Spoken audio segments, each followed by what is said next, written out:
Alors. Oh, il y a plein de trucs. Il y a plein de trucs à dire. Bon alors, amis réfractaires, aujourd'hui, on va faire une petite revue de presse internationale. Mais on va essayer de faire une revue de presse internationale un peu opposée à ce que vous pouvez voir d'habitude, notamment, par exemple, avec Hugo Décrypte. Disons les termes, Hugo Décrypte, qui, lui, quand il parle d'international, il fait des lectures de dépêches de l'AFP, quoi. Donc c'est bien parce qu'on est au courant des choses qui se passent, et ça c'est une vraie valeur, toi, c'est cool de savoir que machin a envahi truc, que machin, crise, machin.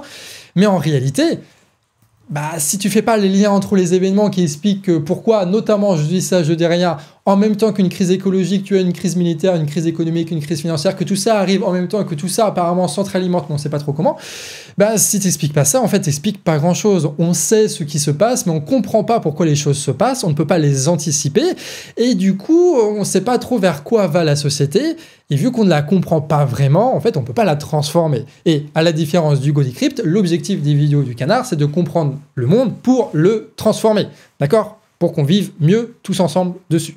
Tout simplement. Donc c'est ce qu'on va essayer de faire dans ces revues de presse, passer d'une information à l'autre et les lier tout ensemble parce que c'est comme ça qu'on leur donne du sens. Mais globalement, s'il faut résumer très simplement en une phrase pour que vous puissiez comprendre toutes les informations qui vous tombent du ciel, le Facebook, machin, les fils d'actualité, Hugo Décrypte, retenez simplement ça.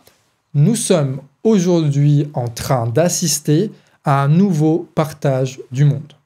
Un monde qui avait été organisé pendant des années par les États-Unis, avec le FMI, avec l'OCDE, pour faire en sorte de délocaliser un maximum les usines dans les pays du Sud, pour leur prendre un maximum de matières premières, pour soumettre les États, pour envoyer l'armée quand ces États sont indisciplinés, pour faire en sorte que des entreprises états-uniennes aient des monopoles sur les matières premières, des monopoles sur les usines, des monopoles sur des techniques, etc., pour leur assurer un maximum de pognon, d'accord ? Sauf que en faisant ça, ces cons-là, en délocalisant toute leur putain d'usines en Chine, fait qu'aujourd'hui, la Chine est devenue la première puissance économique mondiale. Une industrie incroyable, des techniques de fou, ils ont des monopoles énormes sur l'industrie, et en plus de ça, ils ont tellement de pognon et tellement d'entreprises capables de s'exporter à l'étranger qu'aujourd'hui, ils rachètent tout. Pour vous dire, le premier détenteur de dette de pays pauvres, ce n'est pas les États-Unis, c'est la Chine aujourd'hui. Le premier partenaire commercial de la Chine, c'est l'Afrique. Énormément de mines, notamment de métaux rares, indispensables pour la nouvelle industrie des voitures électriques, la technologie, tout ça, appartiennent aujourd'hui à la Chine, d'accord ? Énormément d'usines ont été implantées avec les routes de la soie, tout ça, machin, comme on avait vu avec la vidéo saumon, appartiennent aujourd'hui à la Chine. Et à chaque fois que la Chine arrive à conquérir de nouveaux marchés en Afrique, en Amérique latine, en Asie, c'est des marchés perdus pour les États-Unis et des marchés perdus pour l'Europe. Donc si les règles économiques continuaient comme ça, la Chine aurait tout récupéré, ça aurait continué. Donc l'idée là de cette nouvelle phase politique, c'est que les États-Unis se disent « Ok, il faut changer les règles économiques mondiales, arrêter avec le libre-échange ». Très important. L'arrêt du libre-échange, c'est un phénomène marquant de notre époque. Et pour ça, rien de mieux que des petites guerres. Quand on regarde par exemple ce qui s'est passé en Ukraine, l'une des premières particularités, une des premières natures de cette guerre-là d'un point de vue économique, c'est le fait que le marché qui était organisé de manière rationnelle en Europe avec le gaz russe qui était pas cher, avec les infrastructures qui étaient déjà structurées, machin, a été totalement bouleversé. Ces règles-là se sont arrêtées et des nouvelles ont été dictées. Ces nouvelles règles, c'est qu'il est interdit de commercer avec la Russie. Donc maintenant, vous allez commercer avec le Qatar et les États-Unis. Tout d'un coup, la guerre produit un changement des règles économiques pour mettre en faveur le rôle des États-Unis et son importance dans l'Union européenne. Et donc, ils récupèrent tout le marché du gaz. Et en faisant ça, ils appauvrissent l'Allemagne, comme nous allons voir dans une prochaine vidéo, pour forcer tous les investisseurs allemands à envoyer des capitaux aux États-Unis, là où l'énergie est 10 fois moins chère, pour reconstituer eux-mêmes, au niveau des États-Unis, une puissante industrie, et du coup, récupérer le marché qu'avait conquis l'Allemagne. Mais ce qui est important de comprendre, c'est qu'il faut toujours articuler l'impérialisme états-unien avec l'impérialisme chinois, sinon tu comprends pas ce qui se passe. En rompant les relations commerciales avec la Russie, ce qui s'est passé concrètement, c'est que la Russie s'est aussi orientée vers la Chine. La Russie est maintenant totalement dépendante de la Chine. Elle ne pourra pas exporter toutes ses matières premières, elle ne pourra pas tenir diplomatiquement si elle n'avait pas le soutien de la Chine. Donc le fait d'être coupé du bloc occidental fait que la Russie est obligée de se recentrer sur le centre de gravité du bloc de l'Est, c'est-à-dire la Chine. Ce qui fait que l'augmentation des tensions et des guerres permettent de changer les règles économiques, qui fait que bah, ça se renforce sur les deux pays impérialistes. Et c'est pour ça que ces deux pays-là sont en train de faire une escalade militaire permanente, notamment à Taïwan, pour préparer le moment où il va y avoir des sanctions qui vont ouvrir énormément de marchés, puisque tu vas avoir tous les pays européens qui vont devoir dépendre maintenant de l'industrie états-unienne qui va remplacer celle chinoise, même si ça va être compliqué, on va pas se mentir. Et tu vas avoir aussi une répartition un peu plus brutale des pays africains qui vont devoir choisir un camp. Et du coup, les règles économiques qui faisaient que la Chine, avec son libre-échange, machin, avec son pognon, arrivait à s'imposer, bah ça c'est brisé. Maintenant, c'est plus le pognon qui décide, c'est plus la rentabilité qui décide, c'est plus le fait que la Chine soit plus sexy que le FMI, c'est qu'il y a la guerre entre les deux superpuissances et qu'il faut choisir son camp. Et les États-Unis comptent bien convaincre par tous les moyens possibles, notamment par son armée qui est gigantesque, d'accord? Il n'y a jamais eu une armée aussi puissante au monde de l'histoire de l'humanité que celle des États-Unis en ce moment, c'est colossal l'armée états-unienne. Donc se servir de cette armée-là pour essayer de récupérer des marchés que le capitalisme chinois leur a volé parce qu'ils étaient plus rentables, plus profitables, plus productifs. Et donc aujourd'hui, on est dans cette méta-là. On est dans ce combat entre deux impérialismes pour essayer, par tous les moyens possibles, de conserver des marchés ou de les conquérir, parce que c'est comme ça que les petites entreprises qui ont mis la main sur l'État états-unien ou sur l'État chinois vont pouvoir garantir leurs profits. On va expliquer ça plus en détail donc dans la vidéo sur l'Allemagne, on va expliquer très précisément les mouvements de capitaux, etc. Vous allez voir, abonnez-vous si vous voulez mieux comprendre. Mais là, c'est une explication rapide qui va permettre de comprendre énormément de choses qui se passent en ce moment. C'est pas mal, non? C'était clair? J'espère que c'était clair. C'était clair? Oui, c'était clair. Alors, évidemment, en Europe, cette guerre impérialiste-là, elle se conclut de manière un peu triste parce que nous, en fait, on est totalement docile par rapport aux États-Unis, notamment parce qu'on n'a plus d'industrie, que là on n'a plus d'énergie, on n'a plus rien, donc on n'a plus trop grand-chose à opposer, quoi. Et du coup, la chose que nous, on se prend dans la gueule, c'est l'inflation. Et du coup, tu as eu le dernier numéro de Information Ouvrière, qui est un média, alors qui est très peu connu, mais en fait, c'est l'un des seuls médias qui médiatise toutes les actions, toutes les grèves qui se passent. Du coup, tu as ce journal-là hebdomadaire et tu sais tout ce qui se passe au niveau international et au niveau français. Alors évidemment, c'est parti ouvrier, indépendant, machin, truc trotskiste, tout ce que tu veux. Mais en tout cas, ils font le taf de journalistes que personne d'autre ne fait en France. Et donc, eux, ils ont balancé... Alors, c'est pas incroyable, là, pour le coup, mais ils ont fait un très beau graphique que je vous mets en insert un peu mieux. Donc, en gros, c'est l'explosion des prix. Niveau viande, volaille, abats et charcuterie, on est à 28%. Essuie-tout, 23% d'augmentation. Les pâtes, 20% en année. Les huiles, 19%. Le papier hygiénique, 18%. Le beurre, la margarine, la crème fraîche, 16%. Les œufs, 14%. Et les salaires, 2,5%. Donc, en fait, l'inflation ne se résout pas en France. L'inflation ne se résout pas en France. Et encore une fois, ça fait plus d'un an qu'on a ces inflations-là. Donc, ça veut dire que les plus 25% là, c'est plus 25% par rapport à l'année dernière où on était déjà à plus 5, plus 6, tu vois. Donc, véritablement, l'inflation continue. Ce qui veut dire qu'on va être de plus en plus dans la galère pour pouvoir bouffer, pour pouvoir payer le loyer, etc., etc. Donc, c'est ça, pour nous, concrètement, la guerre. C'est l'inflation, c'est l'incapacité de bouffer, l'incapacité de payer le loyer, le stress, etc., etc. Mais face à ça, tu as les gouvernements qui font quelque chose... Moi, de plus en plus, ça va me saouler, pareil avec les voitures électriques. L'écologie. Genre... Ils justifient l'inflation en disant « Non, mais c'est pas grave, parce que ça va nous permettre de moins consommer. » Ah d'accord, moins consommer. Être plus vert, tu vois, finalement être plus en accord avec la planète, puisque on va avoir moins d'électricité, on va avoir moins de gaz, on va moins manger, donc on va moins consommer, donc c'est bien, tu vois. Sauf que les pays européens, là, évidemment, les bons pays capitalistes qu'ils sont, ils sont pas là en mode « Oui, on va essayer d'acquérir une sobriété, de la planifier, même de la renforcer, mais de manière égalitaire. » Non, ils sont pas du tout, ils planifient rien du tout. Hein. C'est juste qu'ils sont pris ça dans la gueule et que là, ils essayent de tout faire pour récupérer le mode de vie qu'ils avaient avant, enfin les revenus qu'ils avaient avant, etc., la consommation d'énergie qu'ils avaient avant, tout en essayant de se replacer dans ce nouveau marché en déséquilibre. Par exemple, tu as l'Allemagne qui a ouvert ses premiers terminaux GNL pour recevoir le gaz de schiste états-unien. Alors, c'est pas avec ce petit truc GNL qu'ils vont compenser toutes les pertes qu'ils ont eues avec la Russie, c'est impossible, c'est un petit truc. Hein. Mais du coup, l'idée, c'est de compenser la perte du gaz de russe avec du gaz de schiste états-unien. C'est vraiment la bonne idée écolo, quoi. Et la France à côté, qui fait très la grande Union européenne, la solidarité, machin, on va envoyer du gaz à l'Allemagne, machin, super, on va envoyer du gaz à l'Allemagne. Pourquoi est-ce qu'on envoie du gaz à l'Allemagne?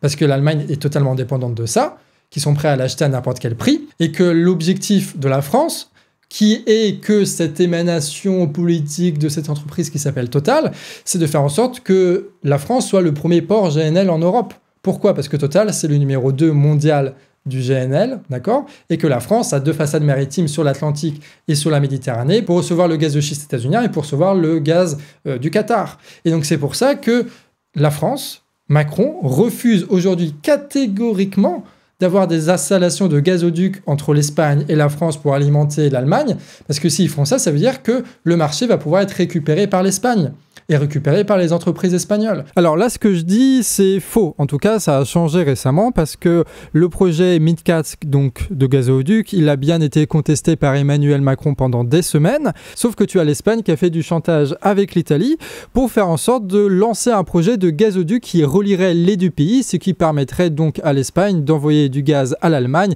via l'Italie. Et donc tu es en retournement de situation avec cette menace-là, avec Macron qui se met d'accord avec le gars en Espagne et le gars au Portugal pour refaire un autre projet de gazoduc donc qui relie bien l'Espagne et la France mais qui passera sous la mer, qui reliera Barcelone et Marseille et qui permettrait théoriquement aussi de faire circuler de l'hydrogène parce que voilà quoi, c'est pour ça. Ce nouveau projet a la particularité pas anodine que ça prendra beaucoup plus de temps à se faire. C'est un compromis qui permet à la France de retarder le projet et de faire en sorte que les gazoducs, quoi qu'il arrive, passent quand même par son territoire. Enfin, quand je dis la France, je parle de Macron qui sert les intérêts de Total, hein, on est d'accord. Donc aujourd'hui, notre gouvernement français n'est pas du tout là en mode sobriété, machin, l'écologie, non. Il est en mode, ok, la situation nous est imposée parce qu'on est des carpettes diplomatiquement. Tout ce qu'on va faire, c'est essayer de profiter de la situation pour valoriser nos entreprises qui financent nos campagnes et qui font qu'on est président, tu vois. Ils profitent de la guerre, ils profitent de la crise pour favoriser leur entreprise. Comme ils profitent de la crise pour subventionner à balle le nucléaire, subventionner à balle les voitures électriques, subventionner à balle l'hydrogène, à balle les batteries au lithium. Alors que, bordel de merde, on est dans une crise de ressources, on est dans une crise d'énergie, de réchauffement climatique, et la seule chose qui se dit, c'est produire pour remplacer le parc automobile français. Ça n'a aucun sens, mais c'est justifié par la guerre, parce qu'il faut l'indépendance énergétique de machin, même si ça n'a aucun sens. Tout le monde au niveau européen qui se dit « Oh bah tiens, on va dépenser des milliards et des milliards pour l'armée, comme ça, on va être prêt quand la guerre va arriver et que c'est trop bien. » Sauf que ces armes-là, elles viennent d'où? Bah, des principaux fabricants, c'est-à-dire des entreprises qui sont chinoises. Ah bah non, ils n'achètent pas chinois. Des entreprises russes. Ah bah non, ils n'achètent pas russes. Alors des entreprises états-uniennes, oui, beaucoup. L'Allemagne, par exemple, les pays de l'Est. Et aussi des entreprises françaises, parce que nous, on est des très bons exportateurs d'armes. Donc comment est-ce que le gouvernement français pourrait imposer à l'Allemagne d'acheter des armes françaises et pas états-uniennes? Bah c'est très simple en fait. Si la France réussit avec des coups de machin à 3 bandes à devenir le premier port GNL et que l'Allemagne est dépendante de la France pour son approvisionnement en GNL, bah ça veut dire tout simplement que la France a un énorme moyen de pression énergétique contre l'Allemagne et qu'ils vont pouvoir leur demander ce qu'ils veulent, notamment la livraison d'armes françaises. Comme ça, il y a une pierre deux coups, le gouvernement français favorise Total et favorise les salopards qui fabriquent des armes tous les jours. Et donc c'est ça en réalité qu'il y a derrière les crises, derrière les guerres. Tu as des manœuvres politiciennes et économiques pour essayer, qu'importe la situation, qu'importe la misère, qu'importe les guerres, qu'importe les morts, de favoriser ces entreprises pour faire en sorte que les copains soient contents. C'est ça qui est en réalité derrière la guerre. Donc quand les gens ils nous disent « Oui, il faut faire l'effort de guerre », non mais niquez-vous quoi, pardon. Je veux pas être vulgaire, mais c'est du foutage de gueule. Non, on va pas faire l'effort de guerre si pour vous, la guerre, c'est juste un moyen de favoriser ces entreprises de merde, de conquérir des marchés, de faire des chantages immondes aux autres populations. Donc c'est ça qu'il faut comprendre, c'est que derrière l'inflation, nous avons en fait un État qui essaye de produire toutes les crises militaires, géopolitiques, économiques, financières possibles, si ces crises-là permettent de rebattre un petit peu les cartes, de se repartager le monde, comme je le disais au début, pour pouvoir favoriser leur entreprise. Donc il y a à l'échelle mondiale un affrontement entre les États-Unis et la Chine, qui produit des crises et des guerres, et nous, à une échelle même européenne, on retrouve ces rapports de force pitoyable et économique entre les différents pays, et là entre les entreprises françaises et les entreprises allemandes. Donc c'est pour ça qu'il y a un intérêt aussi aux escalades militaires, et c'est ce que nous dit la toute récente affaire, là, tu sais, avec les missiles qui a été envoyé sur la Pologne à la frontière avec l'Ukraine, qui a tué 2 personnes, ça aurait très bien pu être un casus belli, une excuse pour justifier un renforcement de la guerre, parce que du coup, ça veut dire que la Russie aurait attaqué un membre de l'OTAN, ce qui aura mécaniquement engendré une guerre contre la Russie de tous les pays membres de l'OTAN. Ça aurait pu faire ça. Mais du coup, ça veut dire quoi de faire ça? Ça veut dire envoyer la plus grande armée du monde des États-Unis directement en Ukraine pour détruire tout ce qui est, enfin dans ce pays déjà, mais pour dégager du coup la Russie. Mais ça veut dire la fin d'un conflit aussi. Donc ça veut dire que si le conflit s'arrête maintenant eh ben on peut pas faire du chantage à l'Allemagne pour récupérer ses capitaux pour les industries, les machins. On peut pas faire du chantage à l'Allemagne pour devenir le premier port GNL et du coup le fait qu'elle achète des armes et du coup tout le fait de se réarmer par rapport aux membres de l'OTAN, bah ça s'arrête. Du coup tous les bénéfices records que sont en train de faire les entreprises de guerre, ça s'arrête aussi. Toutes les alliances militaires qui sont en train de se renforcer aujourd'hui et qui justifient l'envoi de milliards d'armes, ça s'arrête aussi si la guerre est terminée. Et ce qui est très intéressant de noter, c'est que le traitement politique et médiatique de cette affaire-là des missiles sur la Pologne a été totalement différent que sur le Nord Stream. Genre, Nord Stream, tout le monde était d'accord pour dire que c'était la Russie qui avait fait ça, tu vois. Biden, tu posais la question, il se cassait, tu vois, il répondait pas. Pourquoi? Parce que, en gros, si la Russie pète Nord Stream, ça veut dire quoi?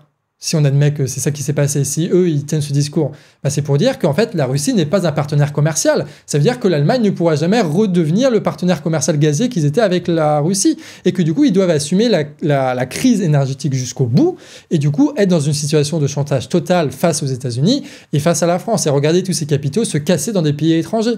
Donc ça veut dire le maintien de la crise qui permet de se repartager le monde. Donc la fin de la guerre, ça signifierait la fin des chantages. Donc c'est pour ça que la guerre en Ukraine perdure. C'est pour ça que les États-Unis font tout pour qu'elle dure longtemps. C'est pour ça qu'il y a un lien terrible entre la guerre et l'inflation. Et ce lien, c'est ce qu'on appelle, nous, chez nous au Canard, l'impérialisme. Le fait de vouloir se repartager le monde et le fait que des empires veulent devenir hégémoniques là-dedans. C'est ça la cause réelle de tous ces événements-là qui permettent de les comprendre. Donc si tu es contre l'inflation, tu es contre la guerre. Et tu en as en Europe qui ont très bien compris ça parce que tu as eu des manifestations en Europe contre la guerre. En Allemagne, il y a quelques mois, tu as eu des grosses mobilisations. En Italie, en mars, tu as eu 50 000 personnes contre la guerre. Et là, très récemment, à Rome, tu as eu 100 000 personnes qui ont manifesté contre la guerre. Et je parle bien là de manifestations contre la guerre, pas des manifestations de soutien à l'Ukraine, mais des manifestations contre la guerre où les slogans étaient contre l'OTAN, autant que contre Poutine, autant que contre tous les délires de vouloir armer tous les pays européens jusqu'aux dents et pour préparer les guerres suivantes. En gros, une guerre qui s'opposait à tous les acteurs qui rendent possible les guerres et qui alimentent à chaque instant cette escalade militaire. Mais là où c'était intéressant, et là où ça fait le lien avec ce qu'on disait, c'est que en même temps, ils étaient contre aussi les conséquences de la guerre parce qu'ils voyaient très bien que ces guerres-là, en plus de détruire des pays, en plus de donner le pouvoir aux pires enfoirés, eh ben ça crée en Europe, et particulièrement en Italie, qui est un pays assez pauvre, bah une misère, puisque tu as l'inflation, l'augmentation des prix de l'énergie, etc. Et donc, il n'y a aucun intérêt, en fait, objectivement, à faire cette guerre en tant que population. D'accord, les peuples n'ont pas intérêt à la guerre, et pourtant, c'est ce qui se passe. Et du coup, c'est une manifestation qui veut s'opposer à tout ça. Et sans doute que ça a pris de la force, cette mobilisation-là, avec la nouvelle élection, là, parce que vous savez probablement, en Italie, tu as une gentille personne d'extrême droite qui arrive au pouvoir, avec dans son gouvernement des gens qui sont des nazis aussi. Voilà, c'est bon. On disait l'Ukraine, oui, il y a eu au pouvoir à un moment donné des nazis. Bah là, maintenant, il y a au pouvoir en ce moment même des nazis en Italie, juste à côté de chez nous. Et donc, ça fait le lien aussi parce que eux, ils sont à la fois antisocial, mais ils sont aussi pour la guerre, très belliquistes, d'accord, le gouvernement italien. Et donc, le gouvernement italien incarne de façon très méprisable, de manière très vulgaire, de manière très pathétique, ce lien-là entre la guerre et la misère que des gouvernements libéraux n'assumeraient pas avec autant de franchise. Élément important, ce qui influence beaucoup les manifestations anti-guerre en Italie, c'est l'Église. Voilà. Donc, je ne vais pas faire mon laïcard en mode on applique partout la laïcité française dans tous les pays, machin, la religion chez elle, l'État chez lui, machin, la politique, il ne faut pas qu'elle soit religieuse. Ça dépend des pays, ça dépend des histoires. Tu as eu des histoires socialistes en Amérique latine qui étaient aussi des histoires un peu religieuses et que ça a donné des très bonnes choses, d'accord? Comme ça donne des trucs dégueulasses, donc ça dépend du contexte, d'accord? Voilà, il n'y a pas de mauvaise chose en soi que des mouvements politisés soient aussi des mouvements qui portent une forme de religion. Mais là, le souci, c'est que l'Église, évidemment, elle ne porte pas des revendications que portaient les socialistes en Amérique latine. C'est plutôt des revendications qui sont pacifistes parce que tuer des gens, c'est pas bien. Tu sais, une espèce de morale chrétienne qui est pas fausse, hein, de faut pas tuer des gens, machin, aimer son prochain. C'est bien, mais c'est pas avec ça que tu empêches les guerres. Puisque, évidemment, les guerres ne sont pas juste dues à des personnes qui n'ont pas conscience de ce qu'ils font. Dire Poutine sait très bien qu'il est en train de massacrer des milliers de personnes. Biden sait très bien qu'en préparant la guerre contre la Chine sur Taïwan, il va produire la mort et la misère de millions d'autres. Le problème, c'est que la Russie, les États-Unis et la Chine, trouve des intérêts économiques puissants à maintenir la guerre, à augmenter l'escalade militaire en permanence et une fois que cette guerre est apparue, à l'alimenter pour qu'elle dure le plus longtemps possible. Donc si on veut un mouvement qui soit réellement pacifiste, il ne faut pas juste demander à la communauté internationale de réagir parce que la communauté internationale est pour la guerre. Il ne faut pas juste faire des appels à l'ONU pour dire il faut empêcher la guerre parce que l'ONU est incapable d'empêcher la guerre. La preuve, la Russie a envahi l'Ukraine sans permission de l'ONU, ils s'en battent les couilles. Les États-Unis ont envahi l'Irak sans permission de l'ONU, ils s'en foutent totalement, et ce qui se passera à Taïwan, ce sera sans permission de l'ONU, et ça se fera quand même. Si la guerre a au profond d'elle-même des motivations économiques, on ne pourra l'empêcher quand nous-mêmes agissons en tant que force économique. Et on n'agit pas en tant que force économique en manifestant juste contre la guerre. On le fait en faisant des grèves, on le fait en s'accaparant le pouvoir et en créant des différentes alliances, par exemple, en faisant des véritables contraintes. On l'avait expliqué dans une vidéo, la première vidéo sur l'Iran que je vous mets en description. Sauf que ce programme, qui est un programme révolutionnaire, du coup, l'Église ne le porte pas. Voilà. Donc c'est un peu une impasse. C'est un peu des bons sentiments. C'est bien d'avoir ça. J'aimerais qu'on ait ça en France, mais c'est pas suffisant. Donc à voir comment ça va évoluer avec le nouveau gouvernement. Est-ce que ou pas ça va déborder avec l'installation de la misère, avec l'hiver qui arrive, etc., etc.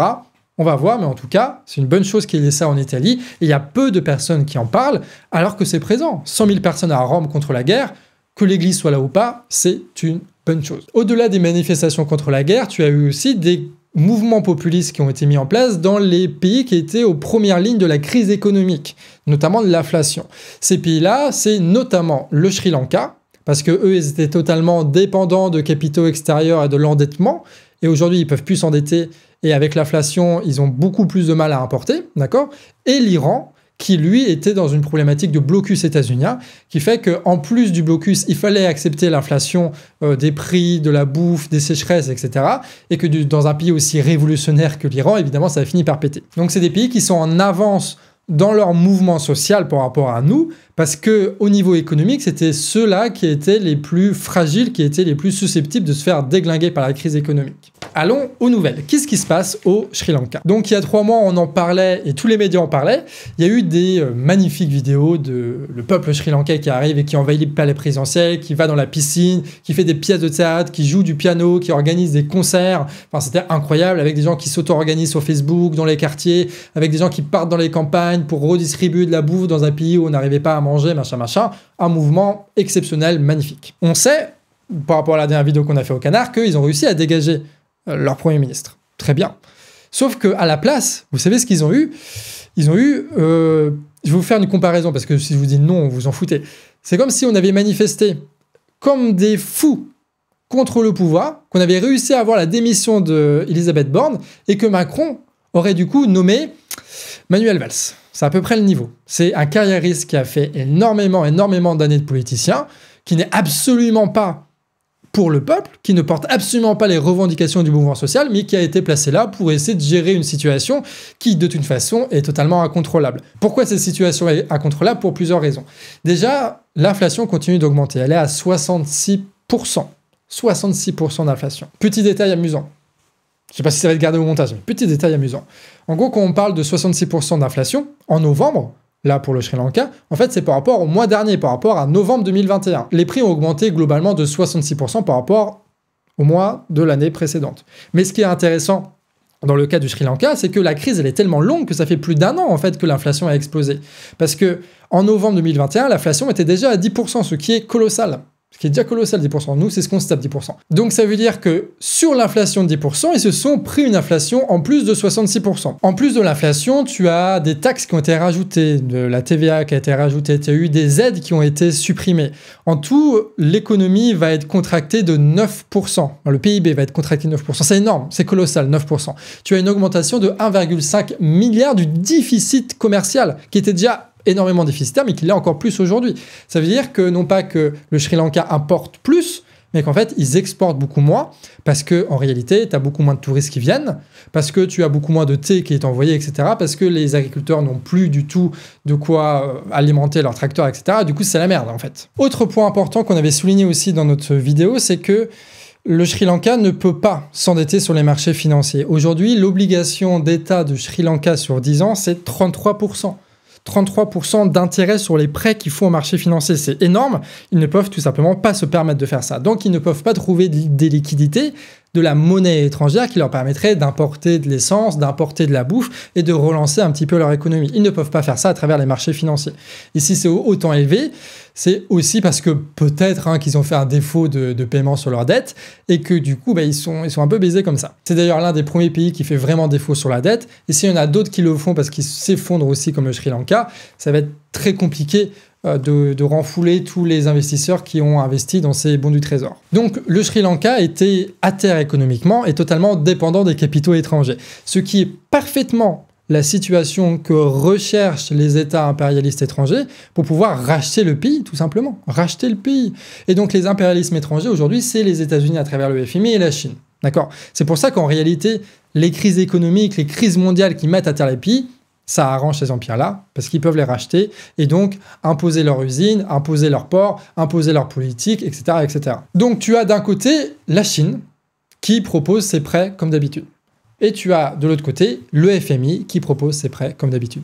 Le FMI donc qui propose 3 milliards, ils sont d'accord de mettre 3 milliards sur la table. Apparemment, de ce que je comprends des articles, le Premier ministre serait favorable à ce truc-là, sauf qu'évidemment, en échange, il faut restructurer l'économie. Ah, restructurer l'économie. Ça veut dire détruire l'économie, d'accord ? En fait, les plans de restructuration, ça veut dire que tout un pays ne travaille que pour assurer le remboursement des investisseurs que sont les banques, etc., le marché financier.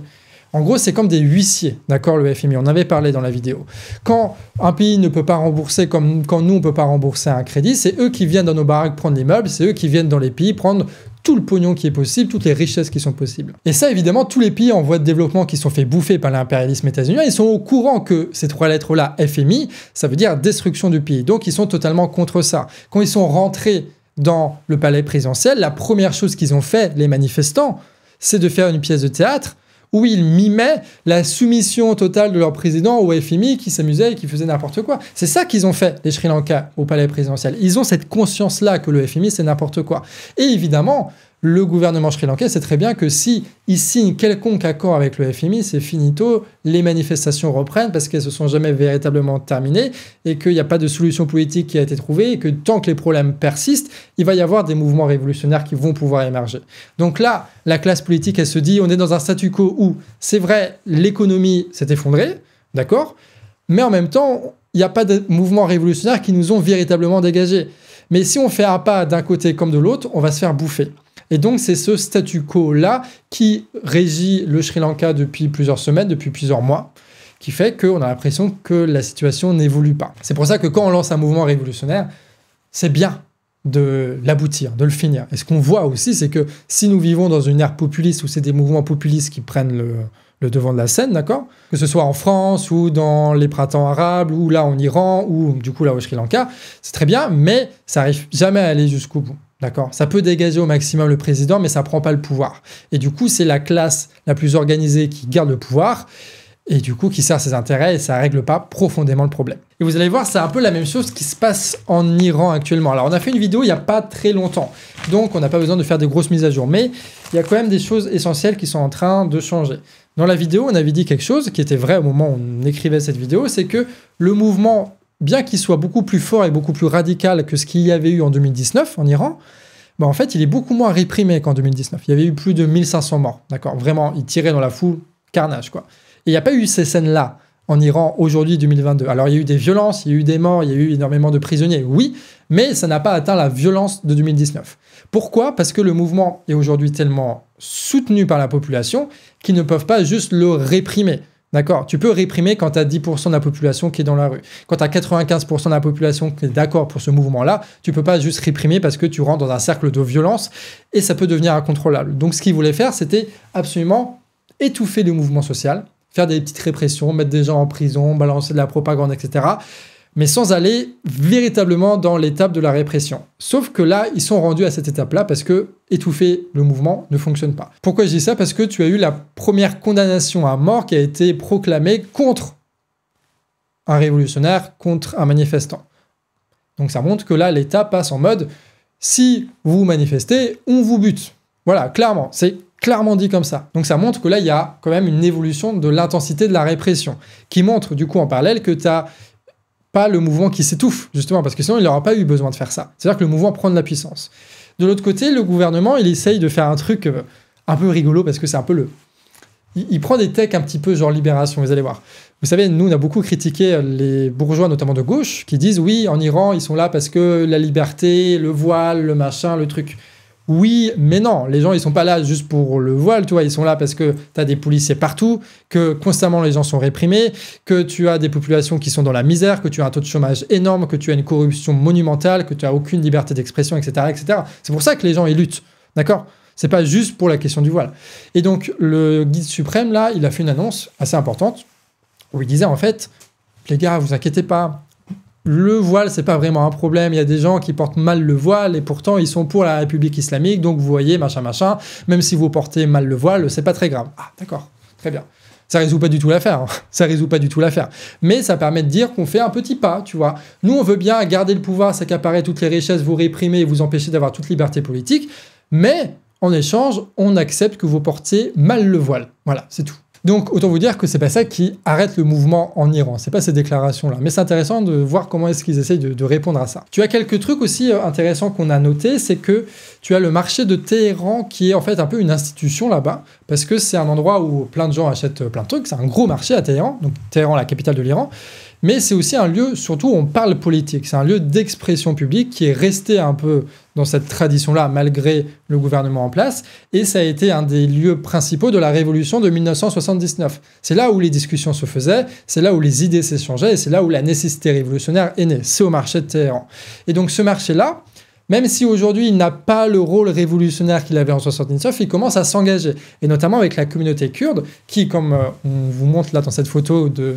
un contexte iranien qu'on a, la communauté kurde du marché de Téhéran est en train de faire grève, et du coup, ça pousse les gens à venir au marché, non pas pour acheter leurs trucs, mais pour parler politique. Et ils essayent de créer des places publiques, comme le Sri Lanka l'a fait avec les occupations, comme les Gilets jaunes, on l'a fait avec les ronds-points, où on puisse discuter ensemble, et du coup, continuer à réfléchir, et continuer à s'organiser. Donc c'est plutôt stylé, tu vois, c'est quand même plutôt stylé. De toute façon, les Kurdes, les meilleurs. On avait parlé aussi de la grève de la pétrochimie, et donc là tu as un article du Monde diplomatique qui précise que cette grève de la pétrochimie, même si elle dure encore aujourd'hui, eh ben en fait elle n'a pas fait tache d'huile, d'accord ? Donc c'est très bien parce que c'est le secteur le plus stratégique, la pétrochimie en Iran, d'accord ? Mais ça n'a pas provoqué des grèves massives dans toutes les autres entreprises, etc. Il y a juste les profs qui sont en train de se mobiliser plus qu'avant, mais c'est pas encore suivi partout dans toutes les usines, c'est pas une grève générale, quoi. Le gouvernement iranien, lui, il a rejoint officiellement les organisations internationales de la Chine. Donc ça veut dire que là, véritablement, il y a des blocs économiques qui se font et qui sont de plus en plus isolés entre eux. Tu as d'un côté l'empire états-unien, de l'autre côté l'empire chinois, qui sont séparés par des sanctions. Donc des sanctions entre l'Europe et la Russie, des sanctions entre l'Iran et le bloc occidental, et bientôt peut-être des sanctions entre le bloc occidental et la Chine avec le bordel à Taïwan. À noter aussi, mais là j'ai peur, je vous le dis quand même, et je vous le dis que j'ai peur, que c'est peut-être parce que je m'intéresse au sujet depuis trop peu de temps, mais tu as aussi une escalade militaire, j'ai l'impression en tout cas entre l'Iran et Israël, parce que tu as l'Iran qui dit oui, on peut vous envoyer des missiles supersoniques, où est-ce qu'ils l'ont trouvé ce missile supersonique? Quel suspense! On peut l'envoyer contre Israël très facilement, et puis de l'autre côté Israël qui dit que l'Iran aurait envoyé des drones suicides sur leurs bateaux de commerce, etc. Et du coup tu as un peu une joute verbale permanente entre ces deux pays. Mais j'ai l'impression que ça dure depuis 20 ans et que ça se passe pas grand-chose, mais en tout cas, ça se passe dans le contexte où Israël est en train de mener avec les États-Unis une coalition qui est l'OTAN moyen-orientale, qui rassemble l'Arabie Saoudite, etc., qui est une coalition qui a été faite explicitement pour lutter contre l'Iran. Une Iran qui est affaiblie avec l'effondrement de la Libye et l'effondrement de la Syrie, qui est aujourd'hui d'ailleurs bombardée de manière totalement illégale par Israël, mais ça c'est une autre histoire, qui fait qu'aujourd'hui, jamais au-delà même des déclarations, l'Iran n'a été autant isolé au Moyen-Orient et n'a été autant près de la guerre avec ces pays-là, en tout cas depuis ces dernières années. Et donc là, on voit que la guerre, en tout cas les menaces de guerre, plus exactement, ils ont un rôle qui est aussi contre-révolutionnaire. C'est-à-dire qu'Israël a intérêt à ce qu'il y ait des révoltes en Iran, mais il a intérêt à ce que ces révoltes-là conduisent à un rapprochement économique, diplomatique et politique avec Israël et avec les États-Unis pour enlever le monopole d'État, ouvrir le marché du gaz pour que les entreprises israéliennes et états-uniennes puissent s'installer dessus et faire du pognon dessus, quoi. Sauf qu'avec ces menaces de guerre-là, évidemment, ça veut dire que le mouvement révolutionnaire iranien qui refuse de s'organiser avec un parti, avec des leaders ou quoi que ce soit, enfin qui refusent, qui ne peuvent pas parce que de toute façon ils se font réprimer, mais ce mouvement-là qui n'a pas d'organisation doit à la fois dégager le président, puis le remplacer, puis changer la constitution, puis lutter contre les pouvoirs économiques en place, contre les médias, contre l'appâtement, contre la répression, etc., puis lutter contre le blocus états-unien qui les condamne à la famine, puis lutter en plus de ça aux menaces israéliennes qui pourraient intervenir à tout moment si c'est trop le bordel dans le pays. Donc la situation est compliquée, mais ça peut évoluer très vite aussi. Déjà, ce qu'ils ont fait, c'est impressionnant, et ils lâchent rien, donc on va voir comment ça... Qu'est-ce que ça va faire. Et en France, alors? Bah ouais, en France, comment ça se passe? Bah, on va faire une vidéo prochainement. Ma fiche est tombée. On va faire une vidéo prochainement. On va parler un peu de l'échec des grèves, de qu'est-ce que ça veut dire, de qu'est-ce qu'il faut faire, etc., etc. Mais en attendant, on peut déjà commenter un article, donc c'est Courrier International, qui parle de comment est-ce que la presse bourgeoise anglaise, nos rivales de toujours les Anglais, comment est-ce que eux, ils ont traité une information assez banale, c'est-à-dire un sondage qui disait que globalement les Français étaient feignants. Enfin, c'est comme ça qu'ils l'ont traduit, en tout cas les médias anglais. Parce qu'en gros, tu regarderas un peu dans les détails, les pourcentages si ça t'intéresse, mais en gros, on n'aime plus la valeur travail, ça n'a plus de sens pour nous, et en plus de ça, on serait prêt à être moins payé pour travailler moins et du coup pour profiter plus de la vie et pour faire des trucs qui nous intéressent plus. Alors, au-delà c'est un peu marrant, quand des bourges comme ça qui veulent juste de faire de nous des bons travailleurs se rendent compte qu'en fait, il y a une vie à côté du travail et que nous ne sommes pas que des marchandises exploitables comme ils le veulent. Mais au-delà de ça, ça veut dire aussi quelque chose. Nous sommes des feignants et nous sommes plus des feignants qu'avant, d'après ce sondage. Ça veut dire qu'en fait, on donne plus sens au travail. On donne plus sens au travail qu'on nous propose. Et ça, bah putain, évidemment. Enfin, je veux dire, dans une société aujourd'hui qui ne propose rien d'autre qu'une énorme inflation, que des guerres, qu'un changement climatique dont aucun responsable politique n'arrive à changer quoi que ce soit, tu vois, où tout ce qu'on nous propose, c'est des conneries de marchandises, des conneries de télé 4K, des conneries de voitures électriques, dans cette société-là, évidemment, on veut pas s'investir.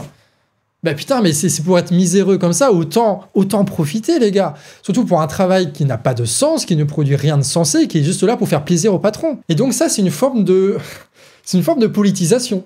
C'est une rupture quand même assez forte avec le système en place, de dire on ne veut pas travailler. Ah ouais, ben évidemment. Le but de toute révolution, en tout cas celle que moi je porte un peu, c'est travailler beaucoup moins.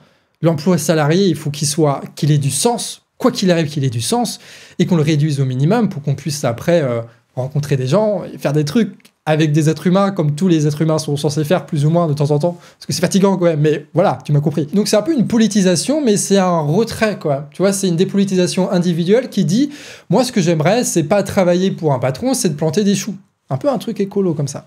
Et c'est une bonne façon, je trouve, c'est quelque chose, je trouve, c'est une réaction légitime face à une société de merde et face à une puissance collective chez nous qui n'existe pas.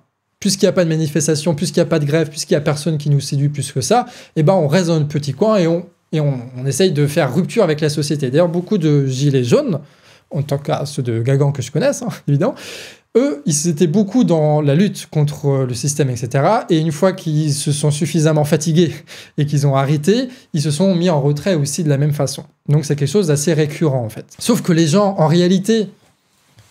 Tu peux planter des choux, c'est bien de planter des choux, vive les choux, c'est trop bien, c'est la vie qu'il faut rêver. Mais tu vois, planter des choux alors que tu as un réchauffement climatique immense, ben en fait, ton chou, il va pas pousser, d'accord? Si tu as une crise économique énorme, ton chou, peut-être qu'il va pousser, mais tu vas pas pouvoir t'acheter toutes les autres choses nécessaires qui sont pourtant vitales et qui vont devenir inaccessibles, d'accord? Et si en plus tu as la guerre qui continue, eh ben tu vas peut-être recevoir un truc dans la gueule ou tu vas peut-être être mobilisé à l'autre bout du monde pour une guerre que personne ne veut et qui est une guerre impérialiste de merde, mais qui va te forcer du coup à ne pas regarder ton chou pousser. Et ça, c'est dramatique. En fait, aujourd'hui, on ne peut pas échapper au monde. On ne peut pas échapper à cette société-là et on ne peut pas échapper à la responsabilité que nous avons par rapport à ce monde-là, par rapport à cette société-là. Et donc ça veut dire quoi? Putain, on va finir avec de la philo... J'en ai marre, à chaque fois les vidéos du canard, ça finit comme ça. Ça veut dire quoi, ça? Ça veut dire que si on veut vivre dans ce temps présent, il ne faut pas vouloir planter des choux tranquillement avec ses potes, il faut se dire que nous n'allons peut-être pas vivre aussi longtemps que nos parents, nous n'allons peut-être pas avoir une vie aussi tranquille que nos grands-parents, que nos arrière-grands-parents, peut-être, mais par contre, ce qu'on va vivre, c'est un moment historique d'une intensité inégalée. Alors je sais pas s'il sera heureux pour tout le monde, ça m'étonnerait, mais il sera d'une puissance incroyable. Peut-être qu'on va pas s'occuper d'un jardin pendant 40 ans, peut-être, d'accord, mais on va avoir des révolutions incroyables. On va faire des manifestations qui vont être monumentales. On va voir l'histoire s'écrire devant nous et on va participer à ça et ça va être merveilleux. Ça va être incroyable. Ça va être d'une intensité folle. Donc c'est pour ça, si on veut vivre dans cette société-là, si on veut pleinement vivre notre époque à nous, il faut y aller à fond. Parce que la révolution, on va pouvoir la faire, on va pouvoir vivre des moments incroyables, qui seront peut-être pas tous heureux, mais qui vont être très puissants. Et les choux, on ne pourra jamais les planter. D'accord ? On pourra les planter une fois, ils vont pousser, ça va être content et on va être rattrapé par l'histoire. Donc, soit on fait quelque chose qui ne va pas marcher, soit on y va à fond, on accepte notre époque, on change notre mentalité, on change notre philosophie, on assume de ne pas vivre comme nos anciens, et puis on y va à fond et on profite de ça. Bref, c'est pour ça que je radote beaucoup sur le côté révolutionnaire. C'est pas juste parce que la révolution est incroyable, c'est parce que je pense que l'instabilité internationale et les changements du capitalisme mondial produit dans l'histoire une nécessité révolutionnaire, une puissance révolutionnaire qui va faire que qu'on va se raconter de belles histoires et qu'on va se rencontrer peut-être en dehors des vidéos. Ce sera incroyable. Bref, j'espère que cette petite revue de presse internationale, je sais pas comment on va appeler ça, t'a plu. On va essayer de la faire assez régulièrement et surtout pour la première fois, je crois, dans l'histoire des vidéos que je fais du canard, il n'y a pas de script, c'est juste des points, vous voyez, que je dois aborder sur les différents sujets. Et donc, ça veut dire que c'est pas quelque chose que je lis. Je lis jamais les textes, même quand c'est écrit, mais en gros, je regarde la phrase, je la répète. Donc là, c'est pas préparé à l'avance, c'est pas lu et relu, tu vois, il n'y a pas une V1, une V2, une V3 pour que ce soit tout bien calibré. Là, c'est quand même beaucoup plus dans l'impro, donc ça permet d'avoir un langage qui est un peu plus normal, ça permet d'avoir des phrases qui sont longues, normales, comme si on parlait en vérité. Mais c'est aussi des choses qui sont du coup un peu plus longues, peut-être des quelques répétitions, tout ça. Donc n'hésite pas à dire par commentaire si tu as trouvé que le ton était différent, que les explications étaient plus compréhensibles, si voilà, notre lien parasocial a changé avec ce genre de format. Et puis voilà, restons informés. Au canard, vous pourrez rester informés. Il y a plein d'autres chaînes qui existent. Restez informés quoi qu'il arrive. Et puis bah voilà, on continue la suite pour écrire notre histoire. Des bisous.